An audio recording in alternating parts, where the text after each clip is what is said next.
Have you ever wondered about the early life of Martin Luther King Jr., the man who would become an icon of the civil rights movement?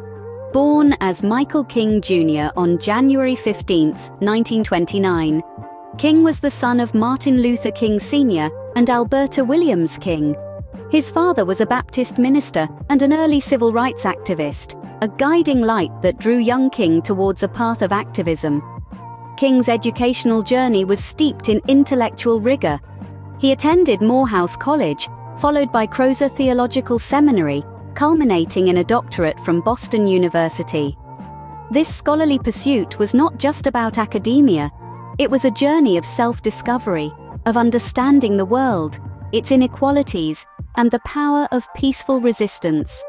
His father's activism and his own education intertwined, shaping King's worldview and preparing him for the monumental role he was to play. These formative years laid the foundation for King's future role as a leader in the civil rights movement. What was the catalyst for Martin Luther King Jr.'s rise to prominence in the civil rights movement? Let's delve into this pivotal chapter of his life. Martin Luther King Jr.'s foray into activism was sparked by an event that shook the nation: the 1955 Montgomery bus boycott. This was a political and social protest against racial segregation on the public transit system of Montgomery, Alabama. The boycott was a response to the arrest of Rosa Parks, an African-American woman who refused to surrender her seat to a white passenger. King's leadership during this period was instrumental in galvanizing public support and maintaining the momentum of the protest, which lasted for over a year. In the wake of the successful boycott, King was elected as the first president of the newly formed Southern Christian Leadership Conference, or the SCLC. This organization sought to harness the moral authority and organizing power of black churches to conduct non-violent protests for civil rights reform. Under King's leadership, the SCLC played a pivotal role in the fight against racial segregation and discrimination. King's advocacy for nonviolent resistance was put to the test during the Albany movement in Albany, Georgia.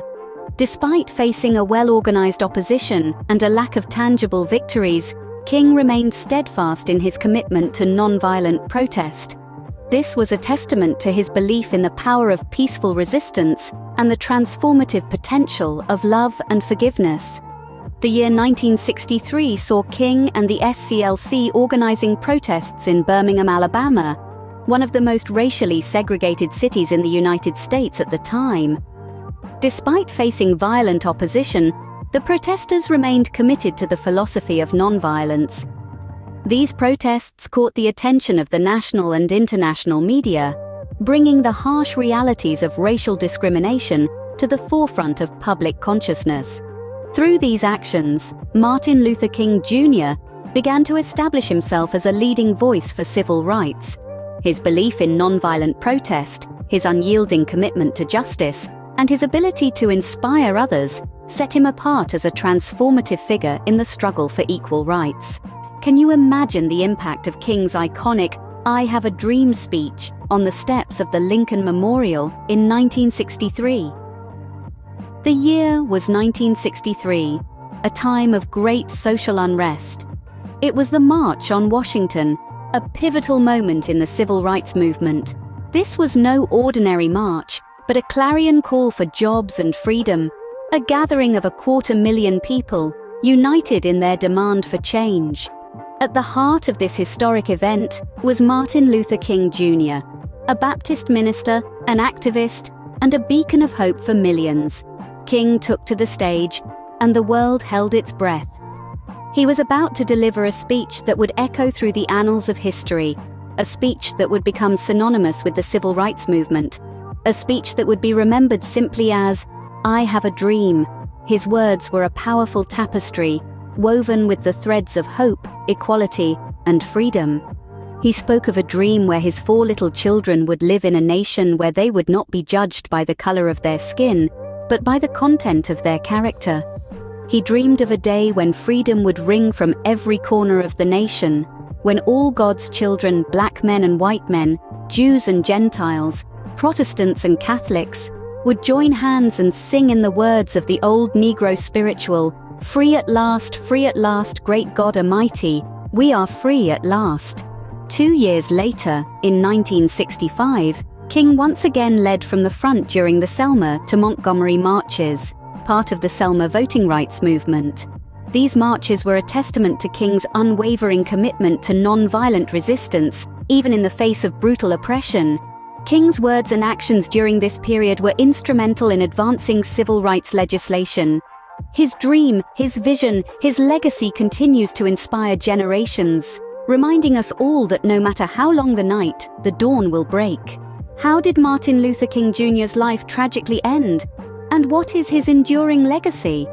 On April 4, 1968, the life of Martin Luther King Jr. met a tragic and abrupt end. In Memphis, Tennessee, an assassin's bullet cut short the life of this towering figure of the civil rights movement. The shockwaves of his death reverberated across the nation and around the world, plunging millions into grief. The immediate reaction to King's assassination was a profound sense of loss, tinged with anger.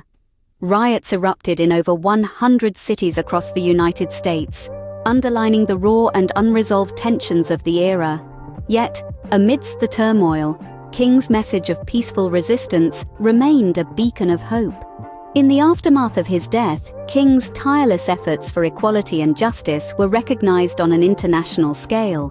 He was posthumously awarded the Presidential Medal of Freedom and the Congressional Gold Medal, two of the highest civilian awards in the United States.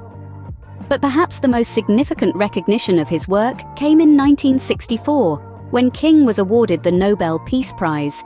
He was, at the time, the youngest person ever to receive this honor, a testament to the monumental impact he had made at such an early age. King's legacy, however, is not only seen in the awards he received, but also in the tangible legislative achievements of the civil rights movement.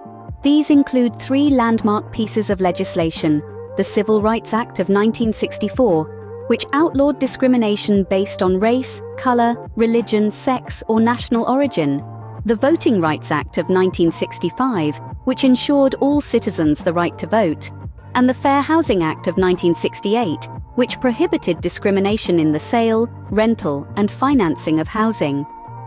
Despite his untimely death, Martin Luther King Jr.'s legacy lives on, inspiring generations to continue the fight for equality.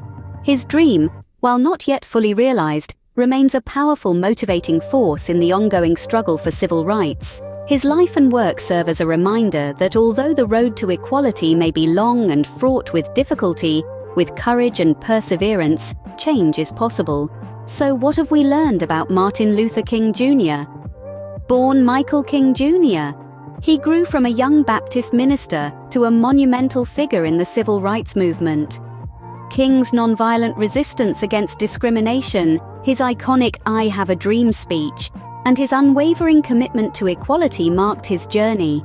His legacy, though cut short by assassination, still reverberates today.